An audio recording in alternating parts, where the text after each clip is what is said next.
You know, if you sit quietly for a moment and just observe what's happening inside your head, you'll notice something rather extraordinary.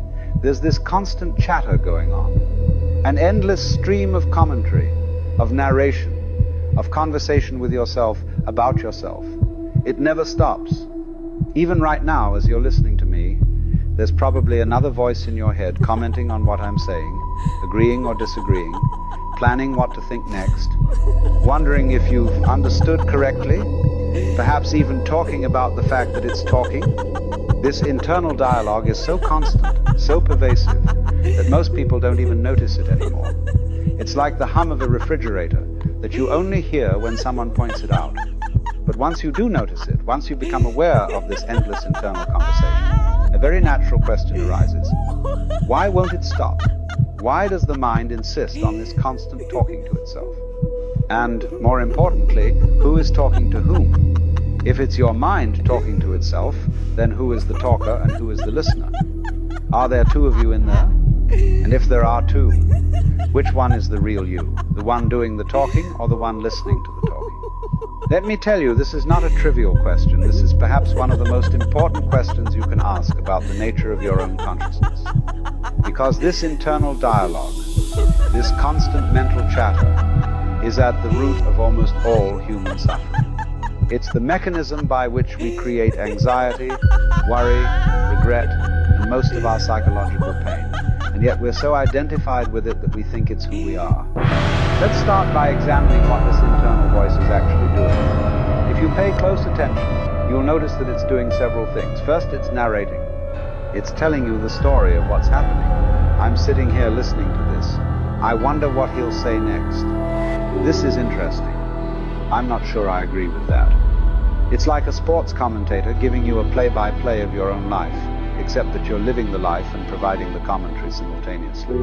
Second, it's evaluating. It's constantly judging everything that happens as good or bad, pleasant or unpleasant, desirable or undesirable.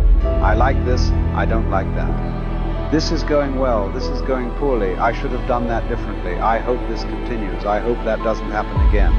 On and on, an endless stream of evaluation and judgment. Third, it's planning and rehearsing. Pushing someone to their breaking point and then shaming them for breaking is emotional abuse, not an accident. It is a tactic. They provoke you, hurt you, and push you until you react. Then they flip the blame and play the victim. That is manipulation, not misunderstanding. Pushing someone to their breaking point and then shaming them for breaking is emotional abuse, not an accident. It is a tactic. They provoke you, hurt you, and push you until you react. Then they flip the blame and play the victim. That is manipulation, not misunderstanding. Pushing someone to their breaking point and then shaming them for breaking is emotional abuse, not an accident. It is a tactic. They provoke you, hurt you, and push you until you react. Then they flip the blame and play the victim. That is manipulation, not misunderstanding. Pushing someone to their breaking point and then shaming them for breaking is emotional abuse, not an accident. It is a tactic. They provoke you, hurt you, and push you until you react. Then they flip the blame and play the victim. That is manipulation, not misunderstanding. Pushing someone to their breaking point and then shaming them for breaking is emotional abuse, not an accident. It is a tactic. They provoke you, hurt you, and push you until you react.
know what hurts the most?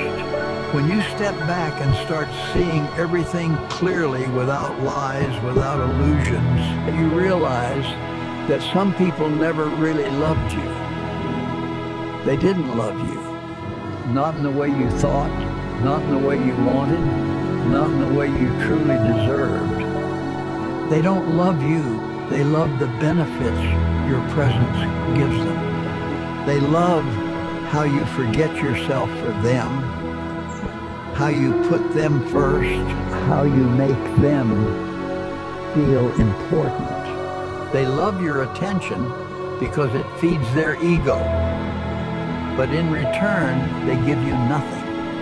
And the truth is, deep inside, you always knew it. You felt it in their silence, in their distance, in their indifference. But you closed your eyes because you love them. The truth is, not everyone loves the way you do. And you shouldn't expect your kind of love from everyone.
Sure, it's gotten a bad rap, and people do feel free to beat up on it. Mm-hmm. Even I do when I see it's like, when it's not fair, when I Right. think it's off. Right. Like, when they appoint some cardinal in some diocese and he's been covering up for like people who are child molesters. Yes. Like Theodore McCarrick or Cardinal Mhm. Wuerl or those kind of guys. I mean, Or the Pope. yes, Yeah. absolutely. Benedict.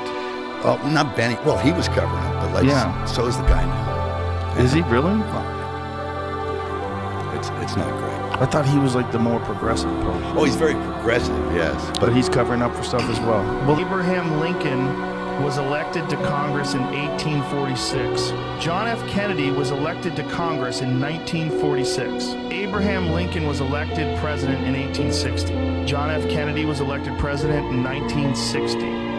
Both were particularly concerned with civil rights. Both wives lost a child while living in the White House. Both presidents were shot on a Friday.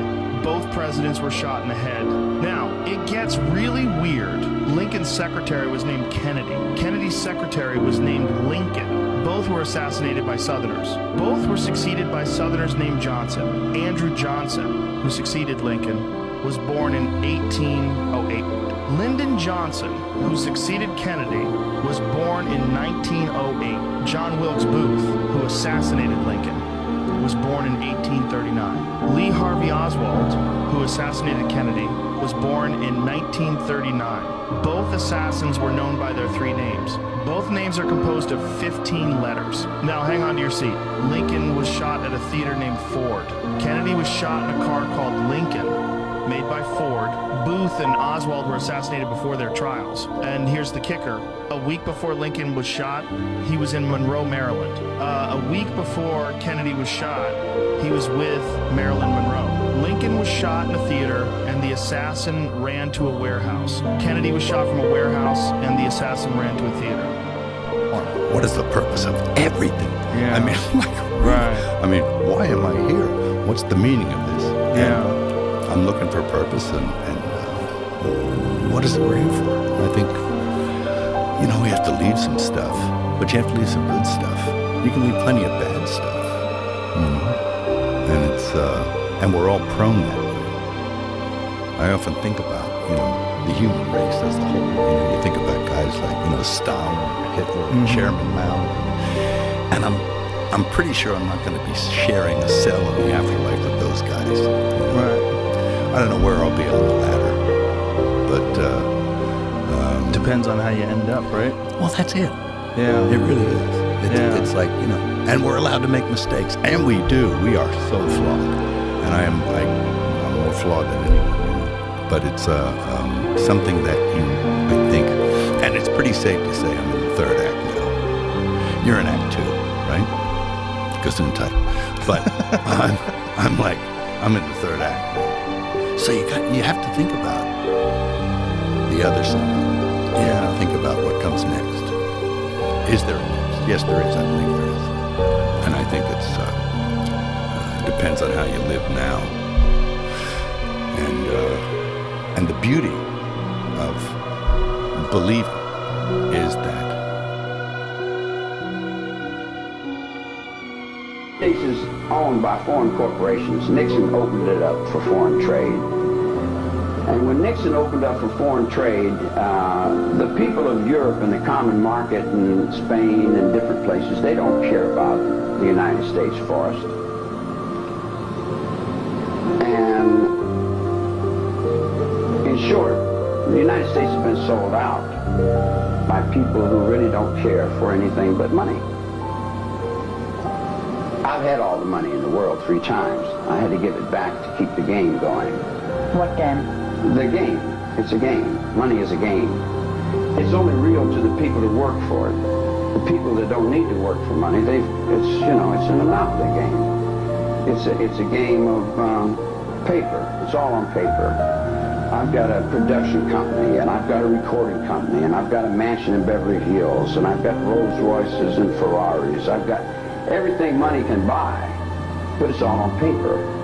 Everything's done through the companies and through the tax loopholes, and the people that live on that level, they don't care about the average honest mule that just goes back and forth to work.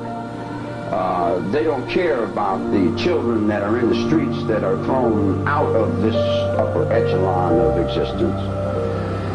And then when all the children fall down into me, on my level, I pretty much identify with them because I was a throwaway also. So it goes to the point of, do you really care? When you said... And who does care? And if anybody cares, they're considered crazy. I've been 15 years in the nut ward for trying to stop the trees from being cut down, from trying to rearrange a lifestyle of a bunch of people who don't want to change, but they're going to change because the cold Freedom wind is means blowing. the right of people to assemble, organize, and debate openly.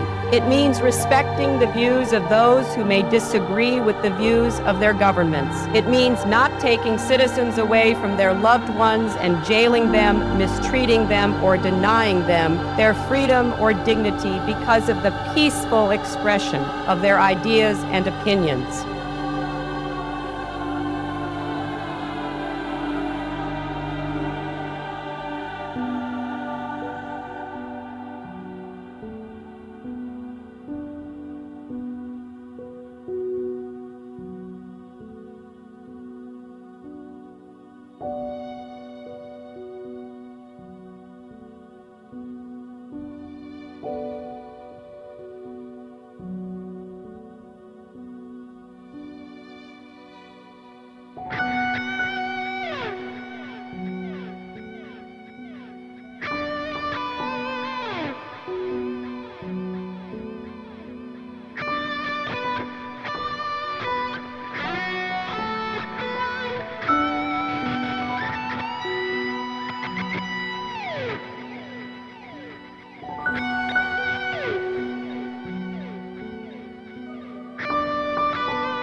if you have a real relationship, it's therapeutic. If it isn't, what you have is not a relationship. God only knows what you have. You're a slave, they're a tyrant, you know, you're both butting heads with one another. It's a primate dominance hierarchy dispute. Oh, I don't know, you're like two cats in a barrel or two people with their hands around each other's throats. But what you have is not a relationship. And it's extraordinarily useful for people because it's often difficult for anyone to find anyone to talk to that will actually listen.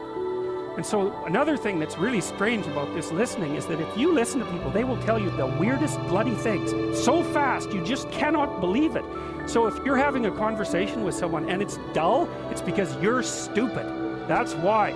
You're not listening to them properly because they're weird. They're like wombats or albatrosses or rhinoceroses or something. Like they're strange creatures. And so if you were actually communicating with them and they were telling you how weird they really are, it would be anything but boring. So, and you can ask questions. That's a really good way of listening. But, you know, one of Roger's points is, well, you have to be oriented properly in order to listen. And the orientation has to be, look, what I want out of this conversation is the place we both end up is better than the place we left. That's it. That's what I'm after. And if you're not after that, you got to think, why the hell wouldn't you be after that? What could you possibly be after that would be better than that? You walk away smarter and more well-equipped for the world than you were before you had the conversation, and so does the other person. Well, maybe if you're bitter and resentful and angry and anxious and, you know, generally annoyed at the world, then that isn't what you want. You want the other person to walk away worse and you too, because you're full of revenge. But, you know, you'll get what you want if you do that.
Most people think relationships end with a fight, with shouting, accusations, doors slamming. But that's rarely the moment it truly ends. The real ending is much quieter than that. It happens when the person who once tried to understand you, who stayed up late explaining their feelings, who fought to keep the connection alive, suddenly stops speaking. Because when someone deeply empathetic goes silent, it isn't confusion. It isn't distance. It's something far more final. By the time the silence arrives, the relationship has already died inside their heart. You see, people who feel deeply don't just walk away at the first sign of trouble. They don't abandon a connection simply because things become uncomfortable or complicated. Quite the opposite. They are often the ones who stay the longest. They try to understand what went wrong. They ask questions. They reflect on their own behavior. They try to repair what feels broken. Over and over again, they attempt to bridge the distance between two people because they believe that if two individuals care enough, almost anything can be repaired. That's the nature of someone who carries a strong sense of empathy. They assume that behind every harsh word, every moment of coldness, every strange change in behavior, there must be pain, confusion, or fear. And because of that belief, they give the other person chance after chance. They explain their feelings. They try to be patient. They try to communicate in ways that preserve dignity and understanding. But here's the difficult truth about emotional generosity. When it exists without limits, it can slowly drain the person who carries it. Every conversation that leads nowhere, every apology that changes nothing, every promise that quietly breaks again, adds another small weight to the heart of the person who is trying to hold the relationship together. And at first, they don't walk away. They try harder. They become more patient. They search even deeper for understanding. Because when someone values connection, they believe the problem must still be solvable. But something subtle begins to change over time. The energy they once used to argue, to explain, to defend the relationship slowly disappears. Not because they stopped caring overnight, but because caring without being heard creates exhaustion, and exhaustion creates clarity. Eventually, a moment arrives where they realize something deeply uncomfortable. They have been the only one fighting to keep the emotional bridge standing. And that's when the silence begins, not dramatic silence, not punishment, not manipulation, just quiet distance. The arguments stop, the long explanations disappear, the emotional effort fades away. And by the time that silence appears, the decision has already been made deep within them. Because when someone who once cared enough to keep trying finally stops speaking, what you are witnessing is not the beginning of the end. It is the end that happened long ago. And what makes this situation even more complex is the people who feel deeply rarely leave quickly. In fact, they often do the opposite. They stay longer than logic would advise, longer than their friends might recommend, and sometimes longer than their own well-being can tolerate. Because when someone has a strong capacity for empathy, their first instinct is not to judge, it is to understand. They look beneath behavior instead of reacting only to what appears on the surface. When someone becomes distant, they wonder what pain might be hiding behind that distance. When someone says something cold or hurtful, they ask themselves what frustration or insecurity might have caused it. Instead of immediately walking away, they start searching for meaning. And that search can keep them in difficult situations for a very long time. Because once you begin to interpret another person's actions through the lens of compassion, you naturally give them more room to make mistakes. You tell yourself that maybe they're under stress, maybe they're confused, maybe they're struggling with something they can't explain. You convince yourself that patience might help them find clarity. So the empath begins to adapt. They communicate more carefully. They choose their words with precision so they don't create more conflict. They try to create conversations that invite honesty instead of defensiveness. They believe that if they approach the problem with enough maturity and calmness, the other person will eventually respond with the same level of responsibility. And sometimes that belief is noble, but it can also become dangerous when the other person has no intention of meeting that effort halfway. Because empathy, by its nature, assumes that both people care about the emotional health of the relationship. It assumes that both individuals are willing to look at themselves honestly. It assumes that when problems are exposed, both sides will attempt to correct them. But when that assumption is wrong, something subtle begins to happen. The empath keeps explaining, keeps forgiving, keeps trying to repair things that were never truly acknowledged by the other person. They replay conversations in their mind late at night, wondering if they could have said something better, something clearer, something that might finally reach the other person's understanding. And that internal questioning can go on for months, sometimes even years. Because people who deeply value connection do not abandon it lightly. They want to believe the best about the person they care about. They want to believe growth is possible. They want to believe that honesty and patience will eventually lead to change. But reality has a way of revealing itself slowly.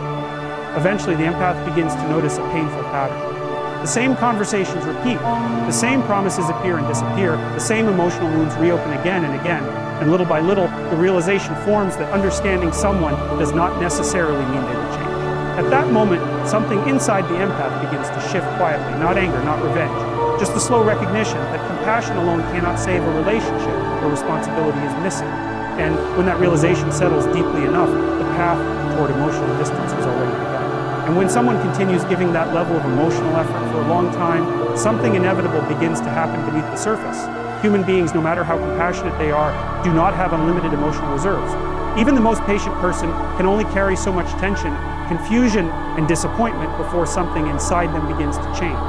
At first, the empath doesn't notice it. They are too focused on solving the problem, on repairing what feels broken between two people who once shared something meaningful. They still believe that with enough honesty, enough calm conversations, and enough understanding, things will eventually return to what they once were. But emotional exhaustion doesn't arrive suddenly.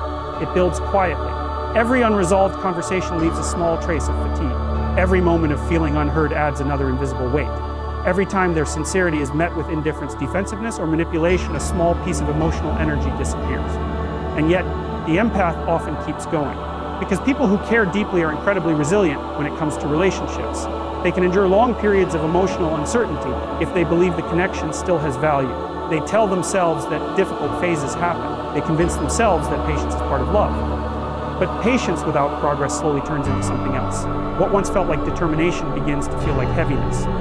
The conversations that once felt hopeful begin to feel repetitive. The explanations that once came from a place of care start to feel like a burden.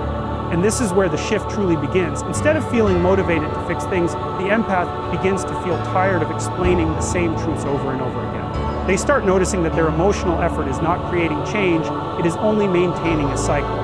This realization can be painful because it forces them to confront something they avoided for a long time, the possibility that the other person is not growing alongside them.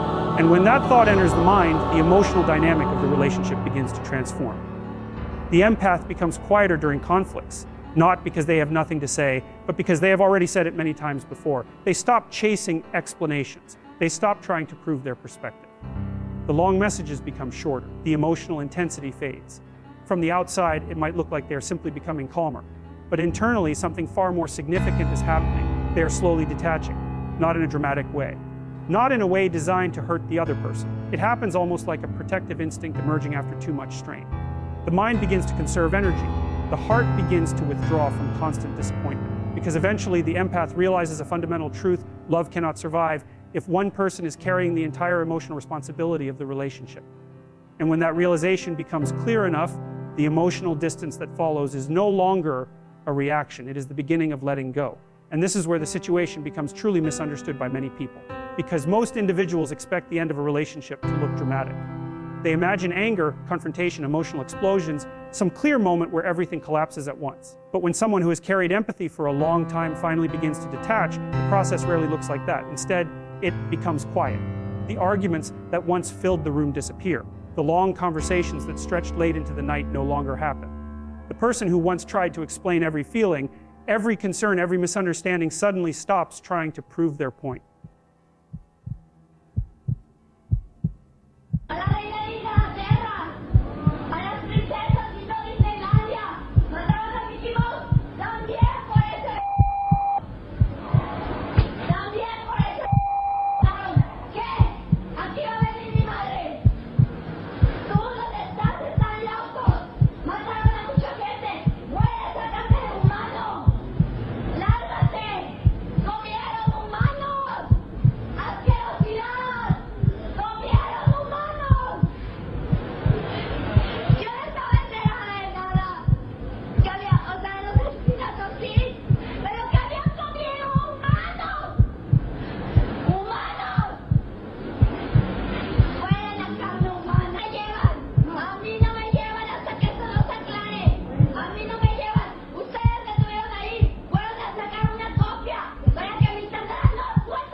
Yeah. What would you have done if they would have gone on to tell you that they do these bizarre rituals and that it is an extension of a German death cult? Would that have dropped your jaw? I guess you didn't expect that. Well, it may have ended their campaign. Yeah, and that really kind of shows us kind of what we have with our candidates, huh? Both coming from Eastern establishment schools, both out of Yale, both members of the secret society. It just kind of gives us an idea here that we don't have much of a choice who's our president. Well, it is interesting because George Bush has worked so hard to act and talk and display his Texas roots. But in fact, yeah, you're exactly right. He went to Yale and Harvard. Have you heard of Bohemian Grove, by the way, their retreat where they wear hoods and gowns or cloaks and do mock sacrifices in front of a 50-foot stone owl, Tim? I mean, that's pretty bizarre. President Bush, a member of that group. Have you been to the Grove, by the way? I have not. I've been invited, but I've never accepted an invitation. I work on weekends, so while people are running around doing those things, I'm preparing for Meet the Press. Isn't that pretty bizarre for our world leaders to participate in these types of actions? I mean, I hate to beat this down, but I got to tell you, I'm really scratching my head. These great right-wing Christians involve themselves in these type of activities and behavior. Is there such thing as a black pill? Yes. What That's is the people black that pill think mean? we're doomed and we're fucked and everything's. They think it's all pedophiles and Satanists are running the government. And then the white pill is people who think everything's going to be great. Oh. Can I get the white one? Yeah, the white pill would be a good thing to take, but I don't think it's accurate. I think you want a gray pill. If they just have a gray pill that gets you like, hey, there probably are a bunch of Satanists and pedophiles in positions of high power. Yeah. And then there's also probably a real good chance that we'll pull through this and we'll be better than we've ever been before.